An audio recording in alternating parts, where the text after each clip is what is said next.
gente volta a falar sobre o coronavírus. Em vários países da Europa, como a França, os casos vêm aumentando de forma significativa. É claro, aqui no Brasil, todo cuidado é pouco também com a variante Ômicron e aqui especificamente com esses surtos de gripe. E sobre esse assunto, a gente conversa agora, gentilmente nos atendendo, infectologista, presidente do Departamento de Imunização da Sociedade Brasileira de Pediatria, Marco Aurélio Safadi. Tudo bem, doutor? Muito obrigado mais uma vez por estar aqui conosco na Jovem Pan, no Jornal da Manhã. Como vai? Bom dia, Adriana. Bom dia, Tiago. Bom dia a todos que nos acompanham. Um prazer estar aqui com vocês. Prazer é nosso. Doutor, primeiro eu queria fazer uma pergunta em relação à Europa. A gente vê a informação que foi divulgada de ontem para hoje. Na França, um aumento muito grande de casos de pessoas contaminadas. E tudo o que acontece na Europa ou que vinha acontecendo nos Estados Unidos, a gente pega como exemplo que pode acontecer no Brasil. Felizmente, com a variante Delta não foi o que se viu. E eu pergunto, será que o que está acontecendo na Europa nesse momento pode se refletir aqui no Brasil ou não necessariamente mais, apesar de tudo que já aconteceu nesses 2 anos de pandemia praticamente?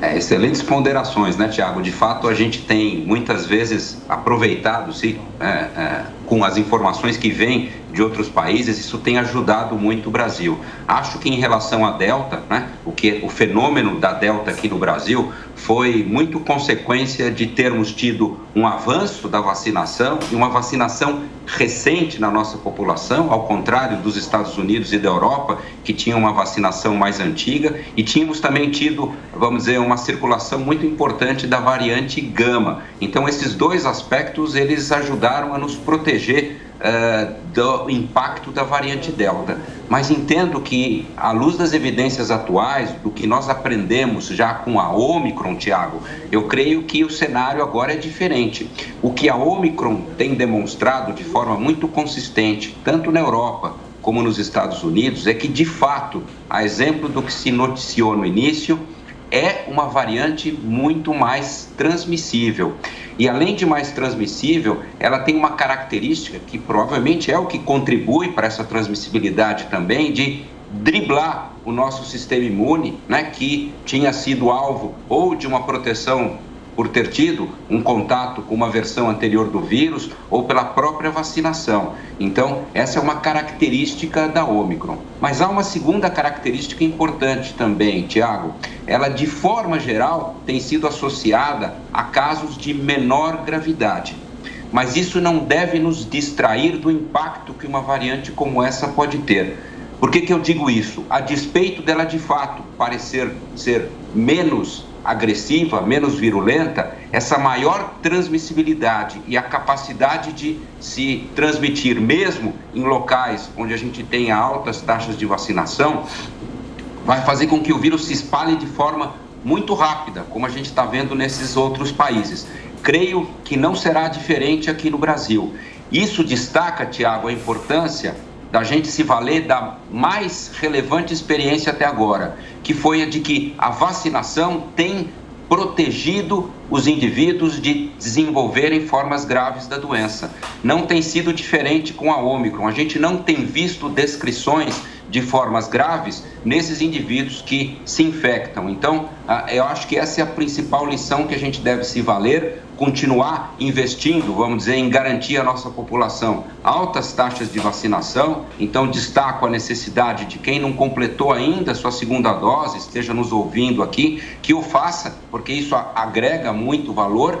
E não menos importante, a dose de reforço que o Ministério da Saúde já vem preconizando há algum tempo, né, que já disponibiliza para os indivíduos 4 meses depois deles terem recebido sua segunda dose, agrega, Tiago, muito valor à proteção que a gente adquire depois dessa terceira dose. Ela adiciona muita qualidade na proteção e tenho, vamos dizer, uma convicção que isso vai ser muito importante para proteger a nossa população, não de nos infectarmos, porque isso parece que as vacinas não vão conseguir com muita eficiência, mas elas têm conseguido sim nos proteger das formas graves, evitar que as pessoas sejam hospitalizadas ou que desenvolvam formas que tenham uma repercussão importante para a sua saúde. Perfeito. Então a ideia é aumentar de fato o leque da vacinação, que esse parece ser a principal ferramenta para nos proteger.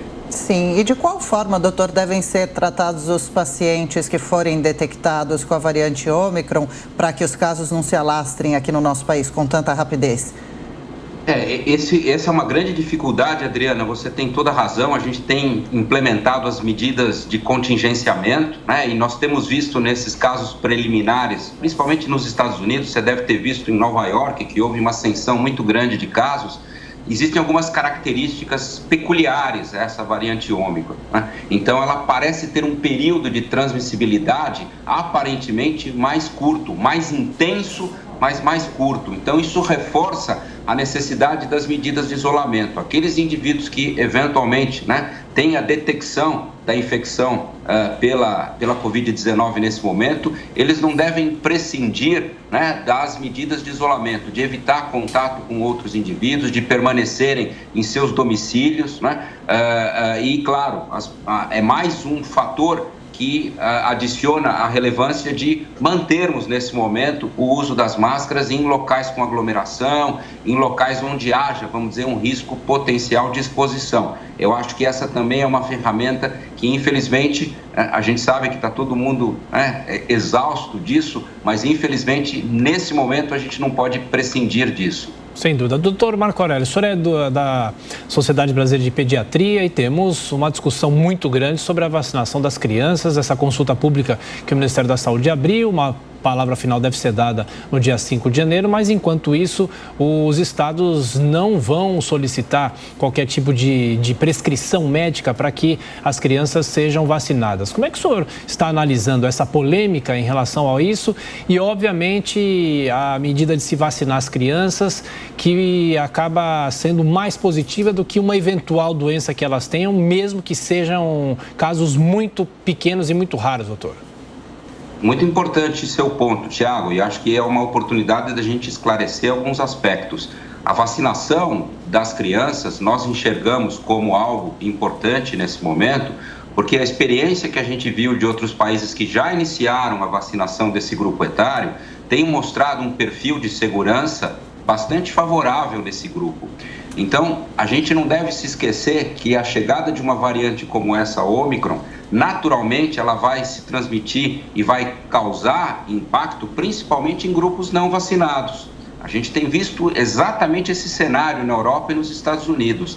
Ontem as manchetes dos jornais americanos colocavam de forma muito consistente que houve um aumento muito grande de hospitalizações de casos exatamente em grupos não vacinados e em crianças, porque as crianças ainda não conseguiram ser contempladas com a vacina. Não há nenhum dado com a Ômicron que sugira maior gravidade em crianças, não é isso. Ela tem um perfil muito parecido com o das outras variantes. As crianças, de forma geral, têm muito menos risco de desenvolver formas graves, mas isso não deve nos distrair, Tiago, de um aspecto importante. A despeito do menor risco de formas graves, em absoluto, isso significa que não há esse risco, que não há, vamos dizer, chance de hospitalização. E a gente está vendo nos Estados Unidos esse aumento. Então, oferecer a proteção das vacinas às crianças me parece um caminho absolutamente sensato e, à luz das evidências atuais,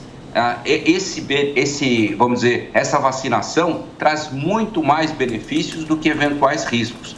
Os Estados Unidos mostraram os dados de segurança desse grupo de 5 a 11 anos de idade e o perfil da vacina, importante destacar isso, ele foi associado a menos eventos adversos do que inclusive nos adolescentes, foi um perfil mais favorável. Então isso reforça a importância da vacinação. E por último, em relação ao tema que você colocou, da consulta pública e da necessidade da prescrição, para nós que trabalhamos nessa área da imunização já há muito tempo, Tiago, nos parece inexequível essa recomendação da necessidade de uma prescrição médica. A parte relevante da nossa população não tem acesso a um médico para que ele possa, vamos dizer, prescrever. Isso nunca houve nesse país, vamos dizer, esse tipo de recomendação. Não nos parece sensato a necessidade de você solicitar, vamos dizer, uma receita para que os pais vacinem as suas crianças. Então, entendo que isso não vai prosperar, essa recomendação não vai prosperar. E a ideia é que os secretários da saúde encontrem uma maneira de fato, permitir que as crianças se valham desse benefício para protegê-las, especialmente nesse cenário que se mostra nesse momento, né, onde a gente tem iminente aí o aumento do número de casos relacionados a essa variante mais transmissível, que parece claro que vai acontecer. Perfeito. Doutor Marco Aurélio Safadi, infectologista, mais uma vez, obrigado pela atenção, pela gentileza e boa semana. Até a próxima. Muito obrigado, Adriana. Muito obrigado, Tiago. Uma boa semana a todos que nos acompanham. Obrigada, senhor. Boa semana. 10h50.